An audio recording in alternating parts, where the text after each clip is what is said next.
Welcome back. You might want to put down that glass. The U.S. Surgeon General is calling for increased warnings about the direct link between alcohol and cancer risks, citing studies that show that alcohol raises the risk for at least 7 types of cancer. William Lajeunesse with the story.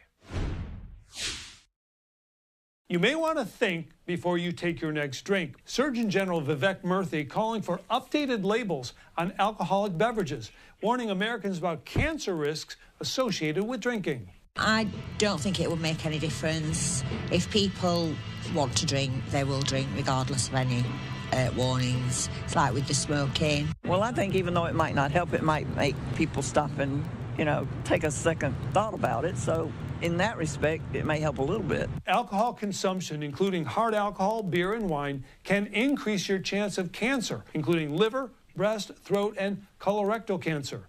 And the risk increases the more you drink. Dr. Murthy warns drinking even moderate amounts can put you at a greater risk for disease, saying, quote, the risk of developing cancer may start to increase around 1 or fewer drinks per day. In fact, a recent Canadian study found just 2 drinks a week can take 2 to 3 days off your life. That jumps to 2.5 months if you consume 7 a week. Science now tells us that drinking any alcohol has risks. Drinking alcohol is the 3rd leading preventable cause of cancer in the U.S. after tobacco and obesity. The country's top doc argues that booze is to blame for nearly 1 million avoidable cancer cases in the U.S. over the last decade and roughly 20,000 alcohol-related cancer deaths each year. Before an updated warning can be applied, it would need approval from Congress.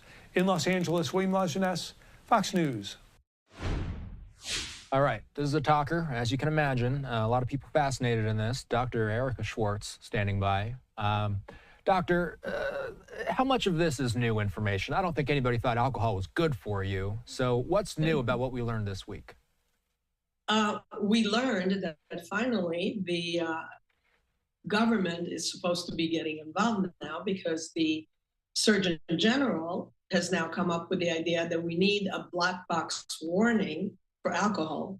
We've known all along that alcohol is not good for you. There have been a lot of studies, and then we've been kind of going back and forth about whether 1 drink is okay, 2 drinks are okay. There's good stuff like resveratrol in wine, and so we should drink wine. So we've been listening to a lot of stuff.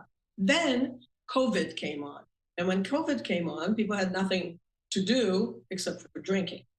And the more drinking they did, the more problems started coming up. And then there's this moment in time when Dr. Murthy has said, it's time to put a black box warning. And it is like the first person said, kind of like people will do whatever they want to do. But, with tobacco, we did put pretty much a damper on the amount of tobacco that people are using. They're not smoking cigarettes anymore. So now drinking starts moving in the same direction. Now, we know that alcohol is bad for your liver.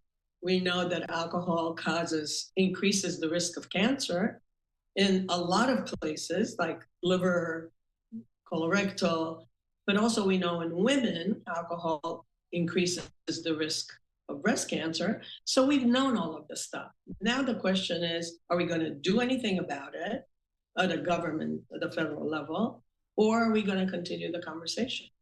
America has a drinking culture.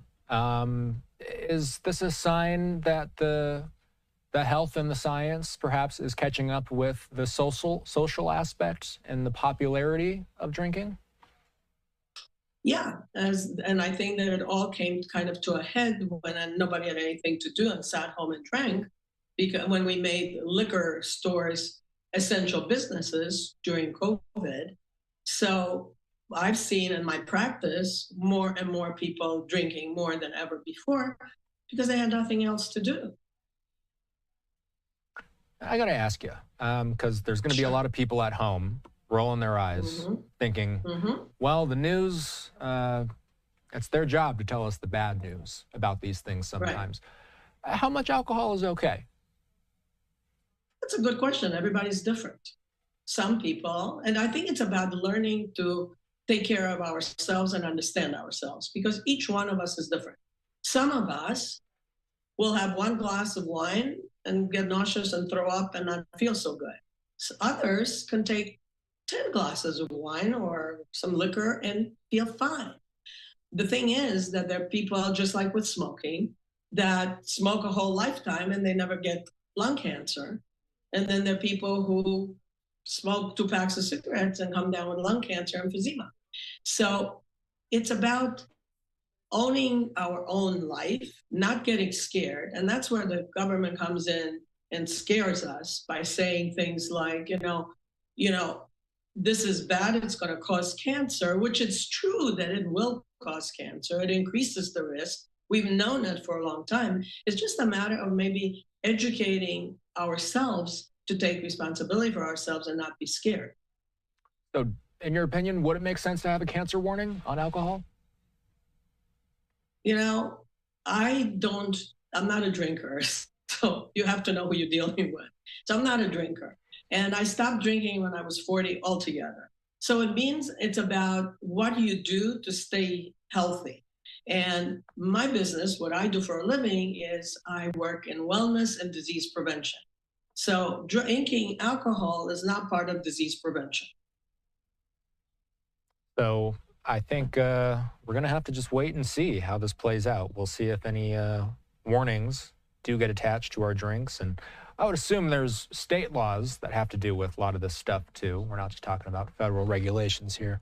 Seeing Right. from Fox 7 Austin, our producer Ryan popping this up, alcohol is linked to roughly 100,000 cancer cases and 20,000 cancer deaths each year. But fewer than half of Americans are aware of the risk. This is certainly a talker, and it's going to continue to be. Dr. Erica Schwartz, we appreciate your time. Take care. Have a good rest of your weekend.